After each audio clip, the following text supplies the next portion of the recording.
Hi, I'm Jessica Tieman. I'm the Digital Preservation Librarian at the Government Publishing Office. I have been there for 7 years, and this is my 6th iPres.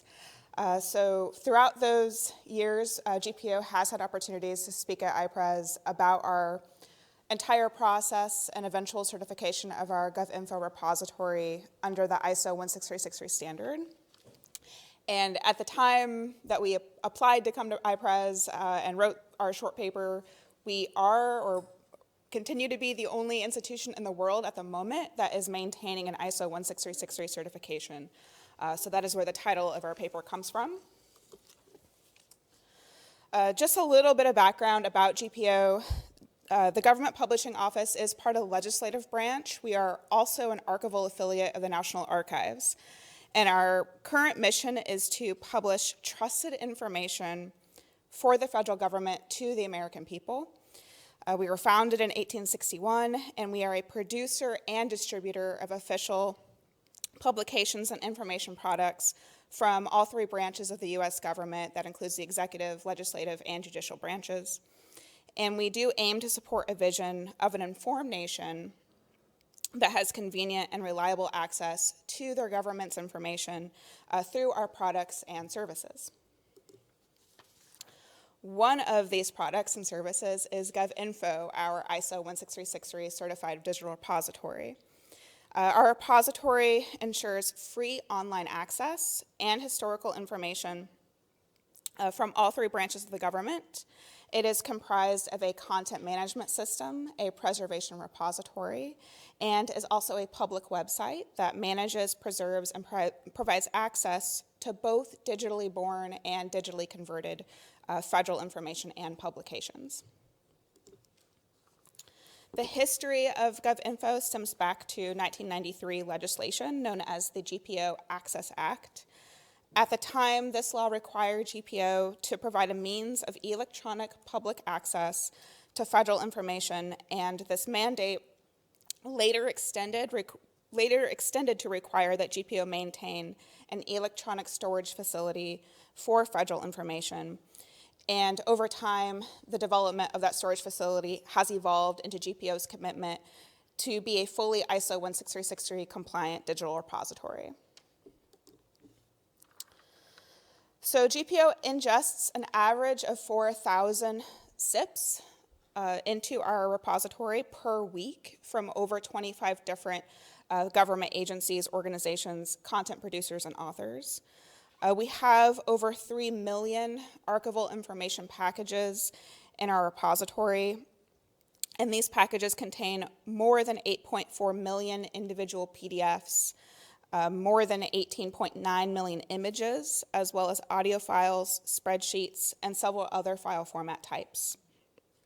The approximate volume of our archival information packages is around 80 terabytes. And some of our most accessed content includes the Federal Register, the Code of Federal Regulations, the United States Court Opinions, and congressional bills. From its conception in 2004, our GovInfo system was developed according to standards and industry best practices in digital preservation.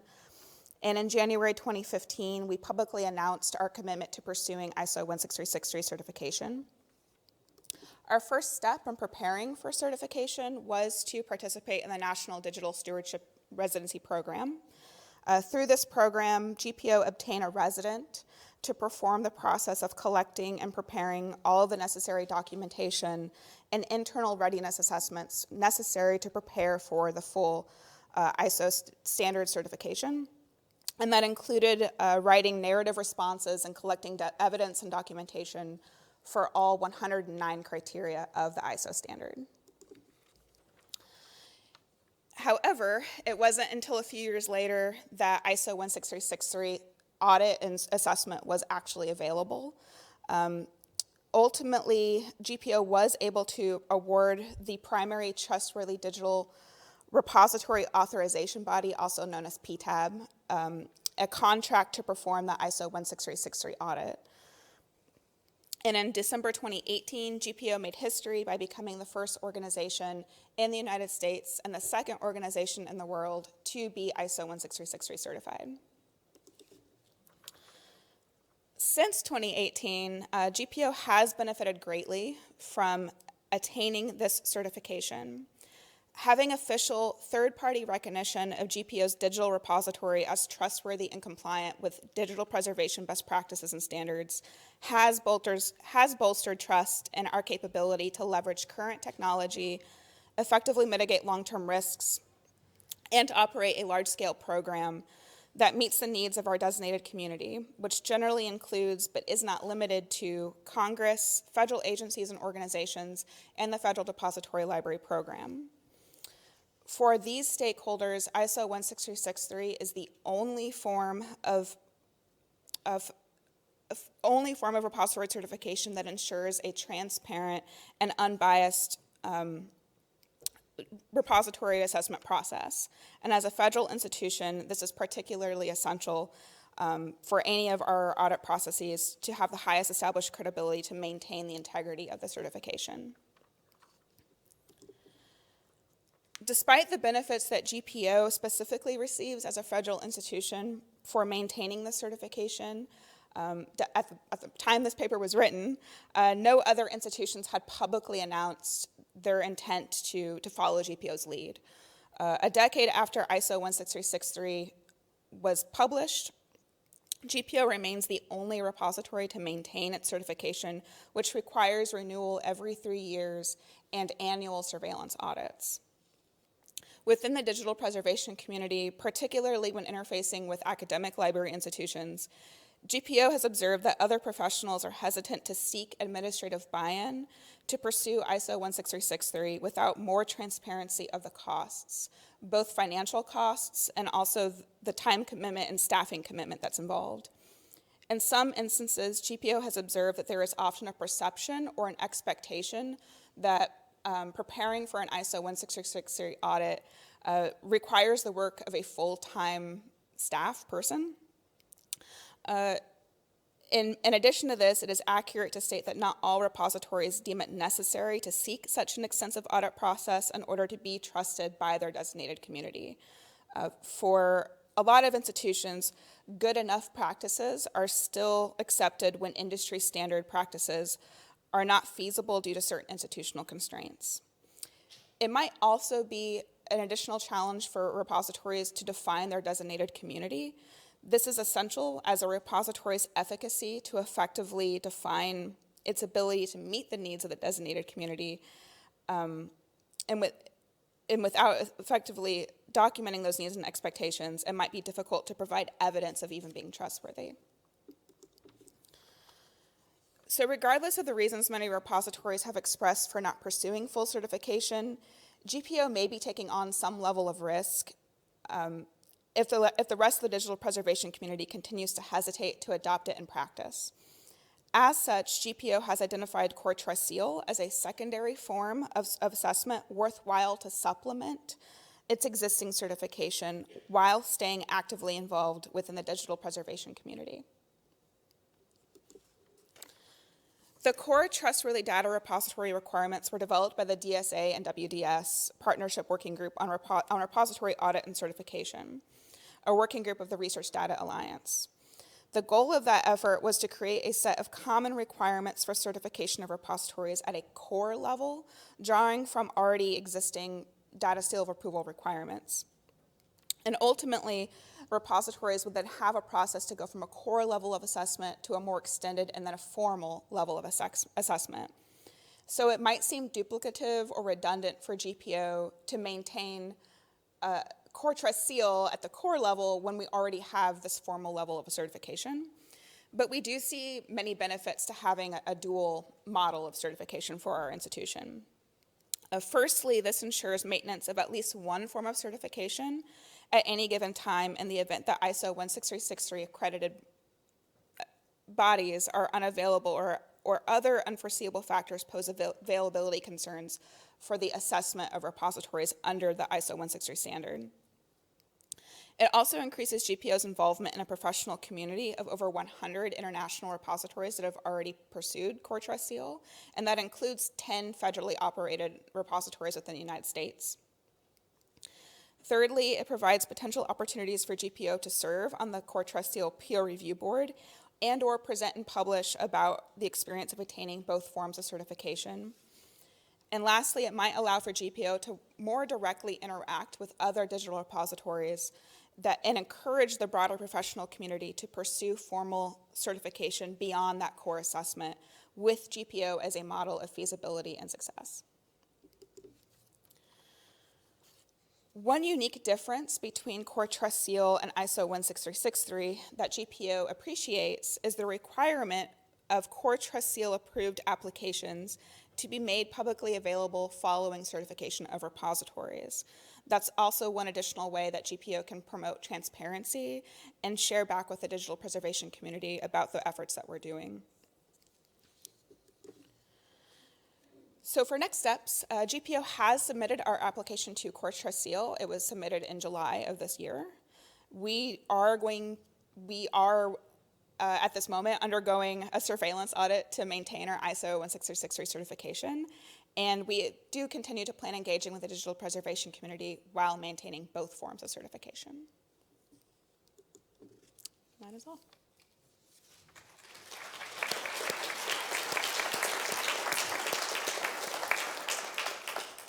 Questions for Jessica?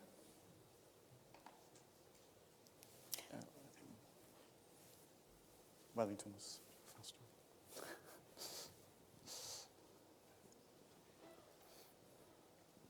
Hi, my name is Wellington. I'm from Brazil, and I have two questions. The first is, which software do you use for the, like, Archivematica or something like that? And when your institution decides to a certification, does this implicate for cybersecurity too, or no? Did it think only in digital preservation, or think in security and more, and think more about only in digital preservation, or think about security too? Sure. I'll answer the second question first. I think the question was when we pursue, or when we have our ISO 16363 audits, is it specific to the ISO 16363 audit? Does that include or require like additional security assessments of some kind?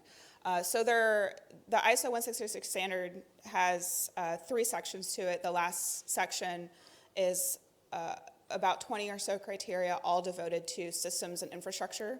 And so a lot of those criteria do relate to the control and access and the security of our actual hardware systems. It's our backup strategies. It's all of those things, all of those aspects of the actual storage infrastructure and how it's operationalized and security around those systems. So those. A lot of those criteria, when we are being assessed by auditors for ISO 16363, they themselves do not specifically sort of scrub all of our practices and procedures, but rather they ask us to demonstrate that we have already done due diligence in certain ways to prove that we have system security around those procedures and that we have continuity of operations around those as well. So what we do is we provide the documentation from other audits that we do that are specific to systems security. Like one example is, as a federal institution, we maintain, I believe it's NIST 800, something around there, don't quote me. I can't remember the exact number off the top of my head, but there is a specific security audit that is specific to federal institutions and our security systems that we maintain that.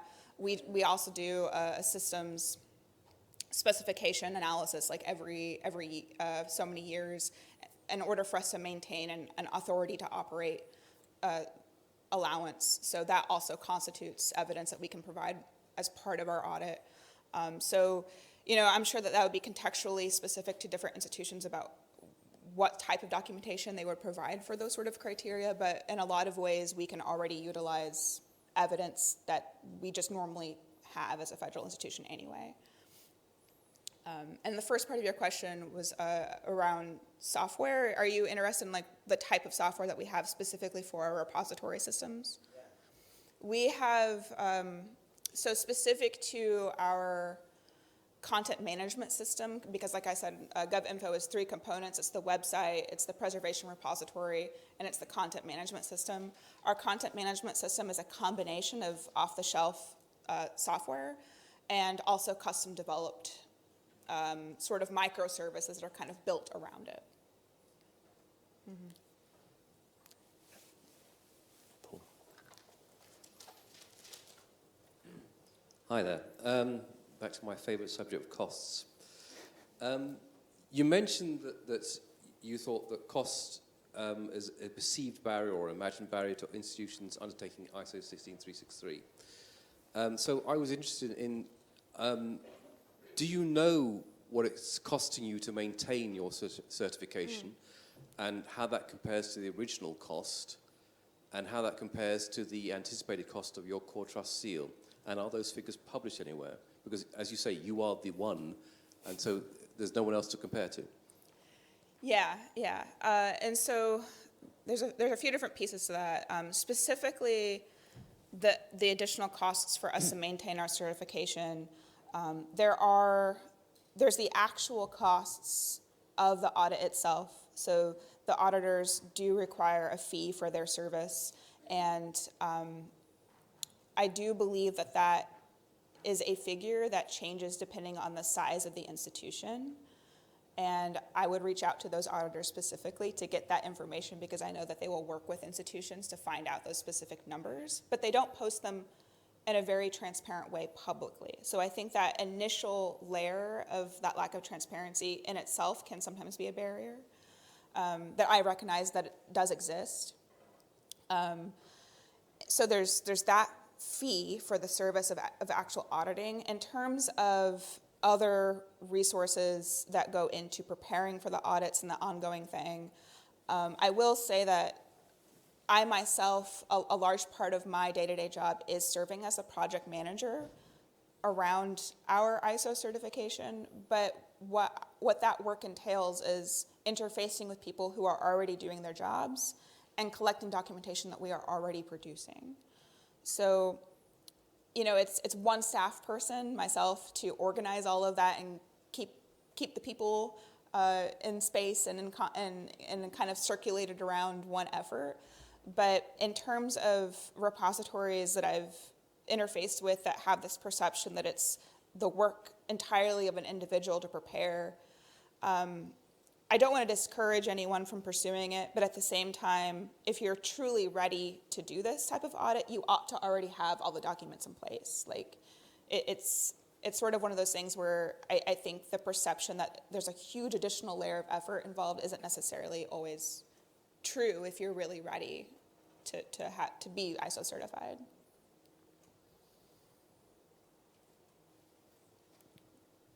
Yeah, I think make this the last one, I think. Thanks. More of a comment, I suppose, than a question. But there are other archives that are compliant with ISO 163. And there are some politics and some costs around the auditors for formal ISO compliance.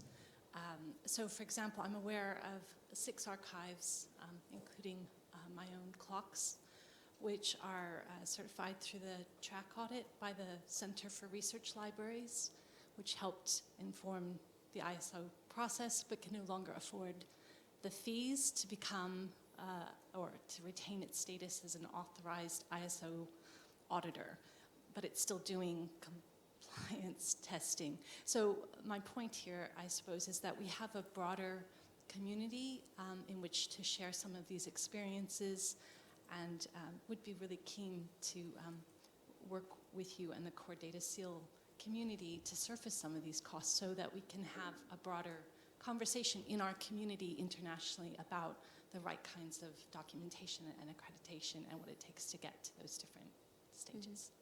Yeah. And I'll just add to that comment that of those repositories that have been track compliant, they already have done huge amounts of effort to make all of their documentation public for that. Okay, thank you again, Jessica.